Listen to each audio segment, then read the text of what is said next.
parole est à vous. Merci, Madame la Présidente. Donc, effectivement, des premiers échanges de vues à mi-parcours des auditions que nous sommes en train de mener. Je remercie Jean Savoie, l'administrateur, qui m'accompagne dans ce travail. Donc, les services de l'État, les ONG, les collectivités locales à travers leur association Cités Unies France, et puis d'autres auditions, bien sûr, qui vont venir. Je rappelle que lorsque l'on parle de la mission aide publique au développement dans la loi de finances, on parle en fait d'une enveloppe de 3 milliards d'euros, hein, alors que lorsqu'on parle de la trajectoire et de l'engagement du président de la République à porter notre aide publique au développement à 0,55% du PIB, on parle en fait d'une base d'aujourd'hui qui est de 10 milliards, et donc on doit amener à 15 milliards parce qu'il y a à la fois la mission APD, les recettes des taxes affectées, taxes sur les transactions financières et taxes sur les billets d'avion. Et puis, il y a le reste de ce qu'on appelle la politique transversale, donc 1 milliard, un peu plus d'écolage, près d'1 milliard de dépenses sur l'asile et l'immigration. Et c'est tout ça, hein, qui est comptabilisé par le comité de développement de l'OCDE. Voilà. Donc, il faut avoir ça en tête. Alors, pour ce qui concerne donc le budget, voilà, donc j'ai essayé effectivement, comme Frédéric Petit, de dire c'est quoi la continuité du travail que j'ai mené l'année dernière. Entre les deux, il y a eu le CICID, le Comité interministériel de coopération internationale et de développement, et donc une traduction des engagements du président de la République par un engagement clair de l'État, qui se traduira encore plus l'année prochaine par la loi, puisque on va avoir donc au début de l'année prochaine inscrite à l'ordre du jour de notre Assemblée une loi d'orientation et de programmation de notre aide publique au développement, donc à la fois une trajectoire qualitative et quantitative.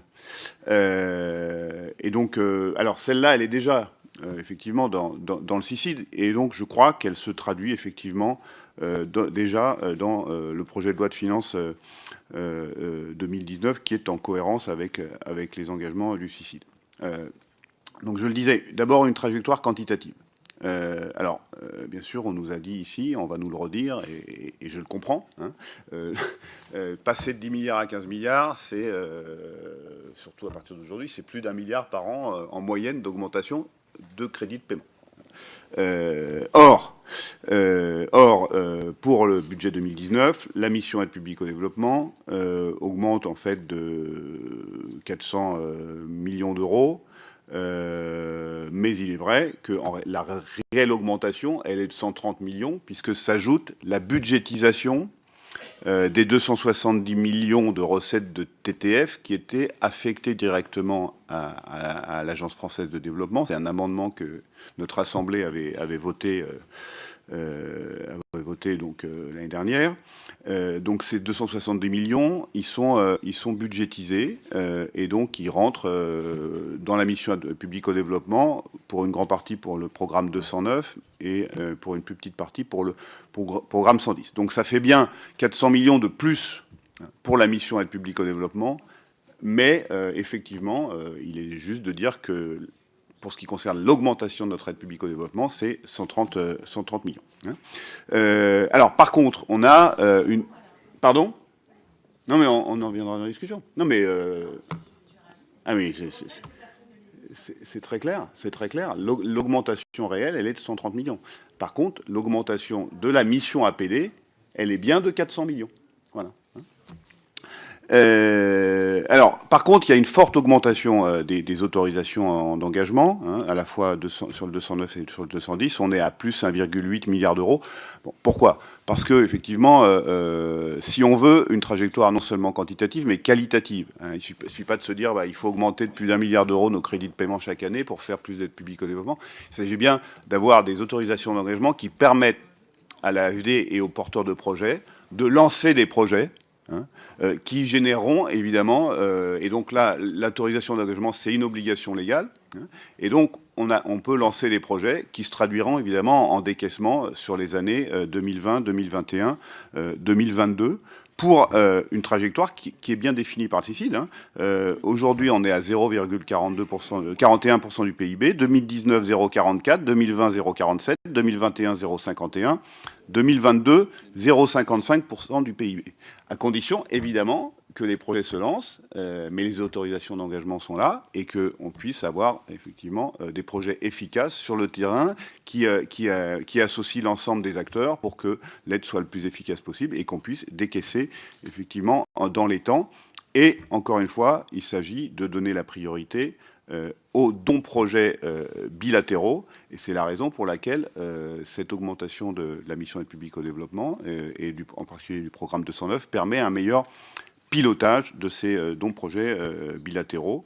Alors, je l'ai dit, d'abord, il faut des autorisations d'engagement avant les crédits de paiement. Cela étant, je vous accorde que si on n'avait pas fait l'économie d'une augmentation plus substantielle en crédit de paiement, donc de la mission APD, je pense que l'argent aurait pu être bien utilisé, à la fois parce que on constate, par exemple, dans nos contributions, alors là, sur le multilatéral, dans nos contributions volontaires, on est très en deçà de ce que font nos voisins.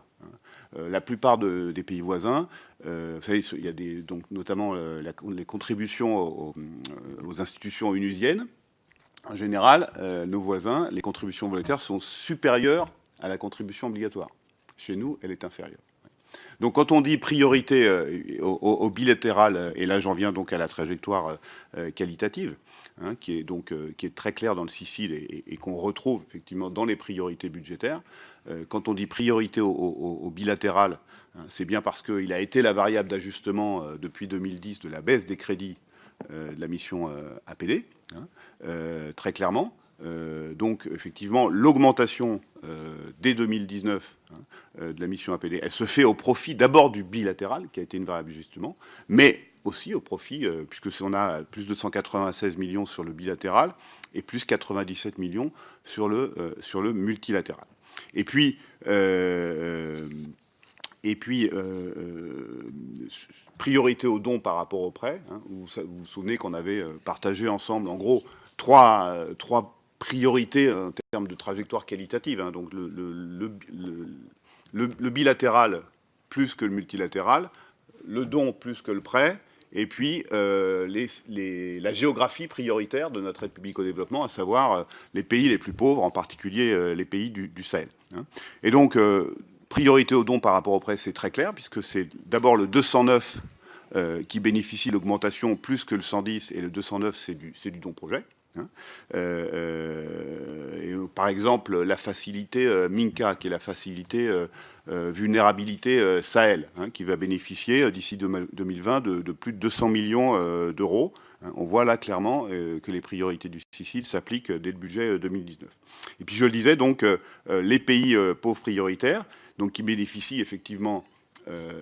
Alors, c'est lié évidemment aux deux priorités précédentes, dont plutôt que prêt, et enfin en particulier dont plutôt que prêt, puisque vous le savez, les pays pauvres prioritaires, on a bien vu la dérive de notre aide publique au développement, qui avait, mais ça a été rappelé à multiples reprises, qui effectivement, à la fois, je l'ai dit tout à l'heure, le BI était devenu une variable d'ajustement parce que le multilatéral, il y a des engagements pluriannuels, donc c'est le bilatéral qui était la variable d'ajustement de la baisse des crédits. Et puis, effectivement, on faisait plutôt du prêt que du don. Et le prêt, il va évidemment pas aux pays pauvres, peu solvables, et il va pas sur les secteurs sociaux, mais plutôt sur les infrastructures qui génèrent un modèle économique qui permet de rembourser le prêt. Et donc là, on a une priorité au don, mais on a aussi, avec l'augmentation du 110, des bonifications plus importantes, qui permet aussi des prêts plus bonifiés, donc qui permet aussi d'aller en direction des pays les plus pauvres. Alors, se posent évidemment des questions des questions qu'on avait posées l'année dernière sur la stratégie, sur le pilotage. hein. Donc je l'ai dit, les 270 millions d'euros qui sont rebudgétisés permettent un meilleur pilotage politique de notre aide. L'année prochaine, une loi d'orientation et de programmation qui va permettre effectivement de fixer les choses dans une vraie stratégie dans la loi. Bon, reste ce paradoxe qui est qu'on a, au moins vous me l'accorderez, dans l'ambition, c'est une ambition sans précédent, hein, une augmentation de notre aide publique au développement de 50%.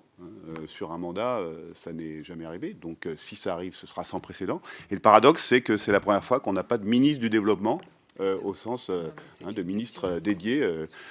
C'est la première fois dans l'histoire, enfin peut-être pas de la Ve République, mais en tout cas depuis au moins 20 ans. Voilà, donc il y a ce paradoxe-là. Il y a un ministre du développement, c'est Jean-Yves Le Drian, mais en tout cas il n'y a pas de ministère unique du développement, alors qu'il y a une ambition qui est sans précédent.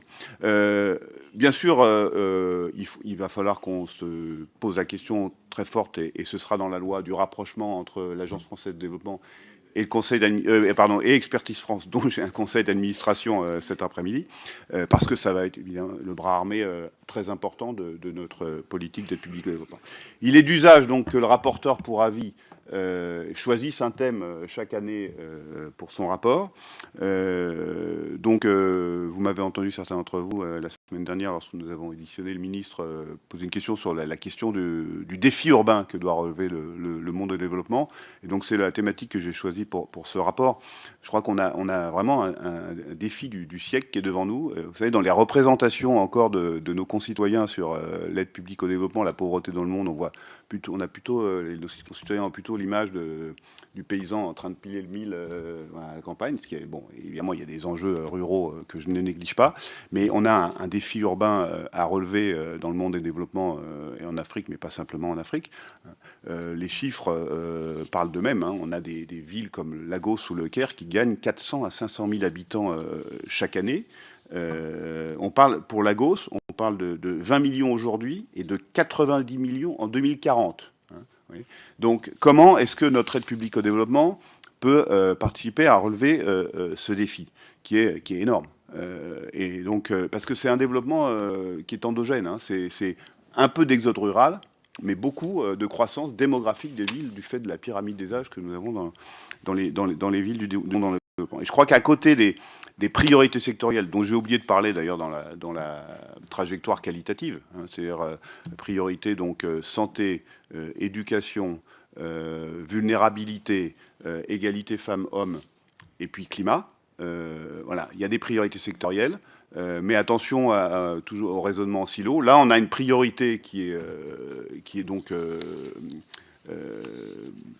une approche, à mon avis, qui est territoriale, qui est multisectorielle, et qui doit effectivement interroger sur notre politique de développement, sur comment elle peut accompagner à cette réponse. C'est-à-dire, comment on fait pour que dans des villes qui gagnent 200 à 300 000 habitants chaque année, eh bien, ces 200 à 300 000 habitants chaque année aient accès aux services essentiels, l'accès à l'eau, à un logement, à l'assainissement, au transport public et donc à l'emploi. Je crois que ça doit vraiment interroger notre politique de développement. Et puis, au-delà de l'accès aux services essentiels, c'est quelle ville on construit. Quelle ville on construit qui s'accroît de 200 à 300 000 habitants par an? Est-ce que c'est une ville qui s'étale et qui prend sur les territoires périurbains et agricoles et ruraux? Ou est-ce que l'expertise française, qui est très importante dans ce domaine, à travers nos agences d'urbanisme notamment, le travail des collectivités locales françaises, et donc là, il faut associer fortement la coopération décentralisée, les collectivités françaises, comment est-ce qu'on peut, dans le cadre de notre aide publique au développement, apporter une vraie expertise qui permette à des villes en développement de s'accroître, mais en construisant des villes durables, tout ça, vivables, j'allais dire en conformité avec les objectifs du développement durable adoptés par la communauté internationale en 2015, mais tout simplement vivables pour les gens qui vont y habiter. Voilà, Madame la Présidente. Voilà, je suis censé être parti dans 8 minutes, voilà, mais tant pis, je partirai dans 15. Donc, bon, je vais donner la parole, mais je vous demande vraiment alors de faire une intervention dans 1 minute. On peut dire en 1 minute quelque chose, ça permettra au rapporteur de vous entendre, parce que sans ça, ça aura un côté un peu surréaliste. Frédéric Petit.